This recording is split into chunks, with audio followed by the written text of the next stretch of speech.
അസ്സലാമു അലൈക്കും. എന്നത്തെയും പോലെ തന്നെ രാവിലെ എഴുന്നേറ്റൊരു കട്ടൻ ചായ കുടിച്ച് ചോറിനുള്ള അരി അടുപ്പിലിട്ട് ഒരടുപ്പിലോട്ട് ചോറിനുള്ള അരി ഇട്ടു. അടുത്തത് സാമ്പാറാണ് വയ്ക്കുന്നത് കേട്ടോ. സാമ്പാറിനുള്ള കഷ്ണങ്ങളൊക്കെ നമുക്ക് കട്ട് ചെയ്ത് ഒരു അടിപൊളി സാമ്പാർ വെച്ചു. അപ്പോൾ സാമ്പാർ ഒന്ന് തിളച്ച് വന്നപ്പോഴേക്കും അതിലേക്കുള്ള മസാല ചേർത്ത് കൊടുത്തിട്ടുണ്ട് കേട്ടോ. കുറച്ച് മഞ്ഞൾപ്പൊടി, 1 സ്പൂൺ മുളക് പൊടി, 10 രൂപയുടെ ഒരു സാമ്പാർ പൊടിയും കൂടെ ചേർത്ത്. സാധാരണ ഞാൻ സാമ്പാർ പൊടി ചേർക്കാറില്ല, മല്ലിപ്പൊടി മുളക് പൊടിയൊക്കെയാണ് ചേർക്കുന്നത്. സാമ്പാർ പൊടിയും കൂടെ നല്ല വാങ്ങിക്കൊണ്ട് വന്നു, അതുകൊണ്ട് അതിൽ നിന്നൊരു കവർ ചേർത്ത് കൊടുക്കുന്നുണ്ട്.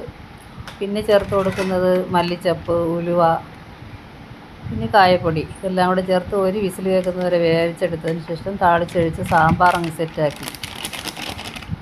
താളിച്ച കല്ലിൽ തന്നെ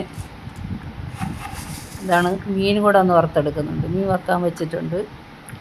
അതുപോലെ ഇന്ന് ബ്രേക്ക്ഫാസ്റ്റായിട്ട് ഉണ്ടാക്കുന്നത് ദോശയാണ് കേട്ടോ. സാമ്പാറായതുകൊണ്ട് തന്നെ ദോശ ഉണ്ടാക്കാമെന്ന് കരുതി. അപ്പോൾ ദോശയാണ് ഉണ്ടാക്കുന്നത്. ദോശ ഉണ്ടാക്കിയെടുത്ത് ഇന്നത്തെ രാവിലത്തെ ഫുഡും ഉച്ചയ്ക്കിൻ്റെ ഫുഡും എല്ലാം പെട്ടെന്ന് തന്നെ സെറ്റാക്കിയെടുത്തു. ലഞ്ച് ബോക്സ് റെഡിയാക്കി കൊടുത്തു വിട്ടതാണ്. ബ്രേക്ക്ഫാസ്റ്റും കൊടുത്തു, എല്ലാം സെറ്റാക്കി. ഇന്നത്തെ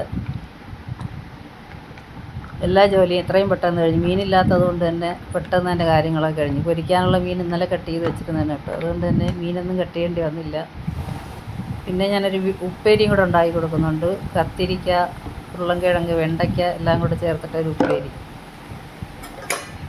ഞാൻ ഉപ്പേരി വയ്ക്കുമ്പോൾ സാധാരണ ഒരു അല്പം മഞ്ഞൾപ്പൊടിയും കൂടെ ചേർക്കാറുണ്ട് കേട്ടോ. ആരെങ്കിലും അങ്ങനെ ചേർക്കുന്നവരുണ്ടെങ്കിൽ ഒന്ന് കമൻറ്റ് ചെയ്തേക്കണം. എനിക്കെല്ലാത്തിനും കളറ് വേണം കേട്ടോ, അതുകൊണ്ടാണ്. അപ്പോൾ ഇത്രയൊക്കെ ഉള്ളൂ.